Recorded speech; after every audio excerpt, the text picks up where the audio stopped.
Hello, everyone, and welcome to Bookercast, the podcast where books come to life. And I'm so excited to dive into another amazing story with all of you. Whether you're a bookworm or just love a good story, this is the place for you. Every episode, we explore incredible books, talk about their stories and characters, and share insights that'll make you fall in love with reading all over again. All right, let's not keep you waiting any longer. Get comfortable, and let's jump right into it. Sounds good. Welcome back, everyone. We're diving deep into Min-Jin Lee's Pachinko today. A sweeping saga it is. Oh, absolutely. And we're going to really unpack it, see where it fits in contemporary literature, and explore how Lee portrays Korean immigrant life in Japan across generations. Across generations. Yeah. The struggles, the triumphs of Sunja and her family. And Lee's style, just how she writes, so captivating. Oh, totally. It just pulls you right in, you know. You know, it's interesting how Pachinko kind of reminds me of those big family sagas like 100 Years of Solitude or Buddenbrooks even. But Lee, she brings a totally different perspective. Right, a Korean-American perspective. Exactly. And those themes, resilience, identity, cultural conflict, man, she hits some hard. With such depth, yeah, emotionally. It's an impactful read for sure. It really is. Right from the start, we meet Hooni, Sunja's father, back in early 1900s Korea. A different time. Oh, yeah. And Hooni's born with a cleft palate. But even though his parents are struggling, they make sure he learns skills, you know, ways to deal with a world that doesn't always understand disability. They're amazing, really, believing in him like that, recognizing his potential. They know knowledge is power, right? Resourcefulness, that's how he can fight against those prejudices. It sets the tone. It does. It's like that resilience, it's passed down. We see it again in Sunja. Definitely. And then Hooni and Yangjin, his wife, they go through so much loss. 3 children gone before Sunja's even born. Heartbreaking. Really sets a somber tone, you're right. It's heavy stuff. But it's more than just personal, though, isn't it? It reflects the reality for Koreans then, under Japanese rule. Oh, for sure. The tension, the economic struggles. Just surviving was tough. Every single day. And that's why Yangjin, she's so protective of Sunja. Wants to shield her from all that. The hardship. She's seen enough of it, you know? Absolutely. Then, as we move into the 1930s, Korea is under full Japanese occupation. This backdrop is key when Sunja meets Ko Han-soo. Charismatic guy, but complicated. Very complex. Yeah, their romance is passionate. Forbidden, though. And the consequences, they don't just disappear, they affect generations to come. He's a man of contradictions, Han-soo. Korean, but benefiting from the Japanese system. Attracted to Sunja, obviously, but bound by duty. He has that arranged marriage in Japan, right? Exactly. He can't choose love over what's expected. That's how it was back then under that system. No freedom, really. Then, boom, Sunja gets pregnant. Han-soo drops the bomb. He can't marry her. Wow. It's devastating. Now Sunja has this impossible choice. Yeah. Unwed mother in Korea or risk everything for a new life in Japan. It's not just her life, though. It's her child's future, too. Right. Single motherhood back then in Korea. Yeah. The stigma, the lack of options, it was rough. It shows you society, the structure, they have a huge impact. More than just personal choices, for sure. Oh, exactly. And then Isik, young Christian minister. He offers Sunja that way out, a new life in Japan as his wife. Hope. A bit of compassion in all that darkness. But it's a massive change for Sunja, too, culturally. Huge. It makes you think Lee's really thoughtful in how she shows this decision. It's not simple. Not just about escaping. Right. It's sacrifice, hope, and being uprooted. She's leaving everything behind. Home, language, her whole world. For the unknown. And the trip to Osaka, tough. Then life in Ikaino, the Korean enclave. It's crowded, a struggle, a far cry from her memories of home. The way Lee writes about it, though, it's evocative. You're right there with Sunja. The cramped spaces, the food, the longing for Korea, that sensory detail, it's powerful. It makes you realize home. It's more than just a place. It's feelings, connections, everything. It really is. But even in Ikaino, with all the hardship, there's kindness. Isik's brother, Yoseb, and Kyungi, his wife. Community shines through. It's crucial to remember that the Korean immigrant experience wasn't all hardship. There was prejudice, barriers, but they created their own support systems. It was essential. Emotional support, practical help. They needed it. Facing all that adversity, they had each other.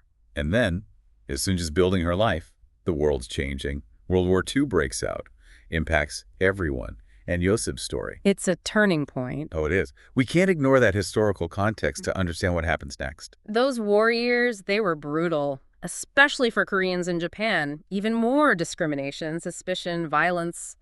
Yoseb's injury in Nagasaki, horrifying. It shows how vulnerable they were, marginalized communities, caught in the crossfire. And just when you think it can't get more complicated, Hansu pops up again. No way. Oh, yeah. Now he's powerful, influential. He helps relocate Sunja and her family to a safer area during the war. It's complicated. Oh, it is. It shows how much he still affects her life. It's more than a plot twist, though. Hansu's return. It makes Sunja and us confront their past. Those choices made under pressure, under oppression, they echo across decades. Lee doesn't shy away from that. It's messy, morally ambiguous. It makes you think, how do we judge those actions and the impact they had on Sunja, her whole family?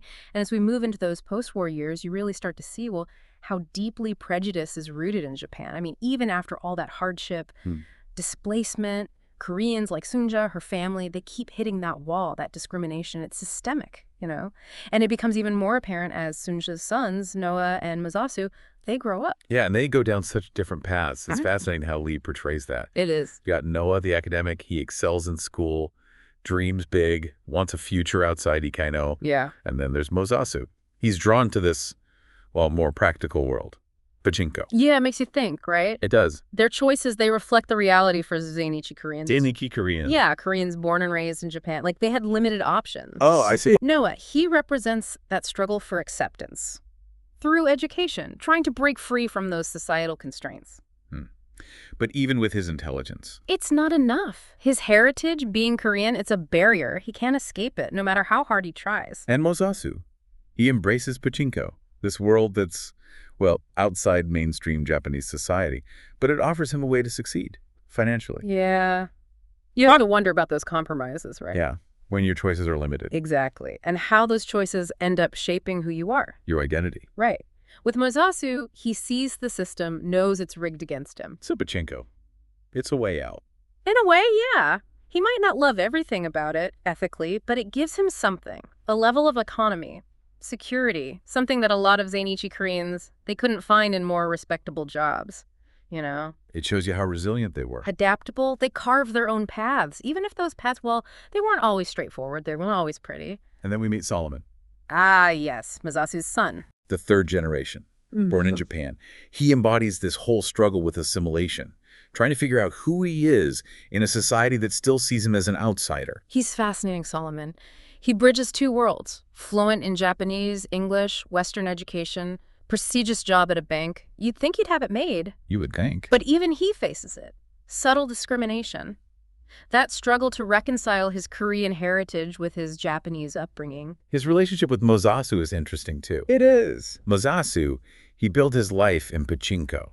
He wants better for Solomon, something more respectable. You know, it really highlights the generational divide in immigrant families. It's universal, I think, that desire for your children to have a better life, to be accepted, to achieve what you couldn't. That tension between tradition and ambition, it plays out beautifully in their relationship. Sometimes it's strained, you can feel it. In Solomon, he experiences prejudice himself. Yeah. In the corporate banking world. Oh, yeah. He thought it would be different, meritocratic, accepting. That illusion is shattered, huh? It is. It makes him question everything. His identity, his goals. It makes you think, are there limits to assimilation? How deep does that bias run, even in this globalized world? And Hana, Solomon's girlfriend, later his wife, her struggles with addiction, finding her own identity, add another layer to the story. It's heady stuff. It is. Hana's story. Heartbreaking, but so relatable, too. She's carrying so much weight. Family history, societal expectations, her own demons, her relationship with Solomon. It's passionate, intense, but it also shows how difficult it is to navigate cultural differences and personal trauma. It doesn't go away easily. Through Hana, you see the vulnerability, the resilience of women. Absolutely. Caught between societal pressures and their own struggles. For me, one of the most powerful parts of the book is when Solomon goes back to Japan. After working in the U.S., he sees what his family's been dealing with, the Pachinko business, everything. It's like a wake-up call. It is. A pivotal moment for him. He sees those sacrifices, the reality, the moral gray areas, the prejudice. It makes him reevaluate everything. His values, his definition of success. It shows that success isn't always like a straight lineup. Even when you achieve material wealth, there can be this sense of loss, compromise, the weed of history. And that's what I love about Pachinko. There aren't any clear-cut heroes or villains. Lee gives us these characters who are making choices based on their situation, their loyalties, their need to survive, in a system that feels rigged against them. And that moral ambiguity is what makes it so It thought-provoking. makes you think, right? About our own families, the sacrifices they made, identity, how history shapes our lives in ways we might not even realize. Absolutely. And that brings it to Pachinko itself. It's not just a game in the background, it's this metaphor woven throughout the story. Oh, yeah. Pachinko, flashing lights, unpredictable outcomes, it's chance, fate, that feeling of being stuck in a system you can't control. It's a reminder that life, like the game, is full of twists and turns. Success. Sometimes it's luck, just as much as hard work. And Lee connects that metaphor to the characters' lives so brilliantly. Their struggles, the discrimination, the economic hardship, the constant fight for acceptance is all there, like these little silver balls bouncing around, trying to find their way through, hoping for a lucky break, hoping to beat the system. And then there's the Pachinko industry itself. Yeah. It operates in this morally gray area, right? Right. It reflects those compromises they have to make, the dilemmas, that blur between what's right and wrong, just to survive, to get ahead. It's like a mirror to their world, a world where opportunity often comes with a price, and even the best intentions can backfire. Lee doesn't give us easy answers, no simple judgments. She makes us think about the complexity of those choices, the systems at play. One thing that really stood out to me was the food. The food. Yeah, like, it's not just about eating. It's tied to culture, memories, even survival. Oh, absolutely. Like when Sunja starts making kimchi. To support her family. Yeah, it's resourceful, sure, but it's more than that. It's a lifeline. A connection to home. Exactly, holding on to their identity in a new land. And it's not just kimchi, right? The way Lee describes those meals, the smells, the tastes. It's vivid. It's like you're there, tasting those dishes as you read. It reminds you that food, it's a language. It's about love, tradition, community. For Sunja, her family, it's a way to connect with their Korean heritage. Even as they're building this new life in Japan, it shows how strong that culture is and how powerful those family bonds are. They hold on. They do. And the women in this story, they really hold everything together. They do. They face these incredible challenges with such strength. It's amazing. Think about Sunja, everything she endures. But she never loses her compassion, her determination to protect her family. Yeah. And Kungi, she's always there for Sunja, offering support, even when she's struggling herself. And Hana, even with her struggles, she has these moments of incredible strength. They all do. It's inspiring. But you have to remember, that resilience, Mm. it comes from necessity. Right. They have limited choices. They face discrimination. It's constant. But they persevere. They find a way. They create stability in this world that feels so chaotic, unfair. It's not about being emotionless, not at all. It's about that deep commitment to family, adapting, refusing to be defined by the limitations placed on them. Through these women, Lee shows us what it was like to be a Korean woman, navigating a patriarchal society, a new culture, and history itself constantly changing around them. And at the end, Solomon, he's thinking about going into the Pachinko business. The very thing he rejected. It is. It makes you think about family legacy, defining success on your own terms. Yeah. What does that even mean? It's a journey, right? Solomon's story, making peace with the past, understanding the sacrifices, realizing that success, it's not always a straight line. No, it isn't. It's about identity, ambition, and sometimes finding your place means embracing the very things you tried to escape. And what about Sunja? Do you think she ever really feels at home in Japan? Or is her heart still in Korea? That's the question that sticks with you, isn't it? That longing for home, that sense of displacement. She carries it with her.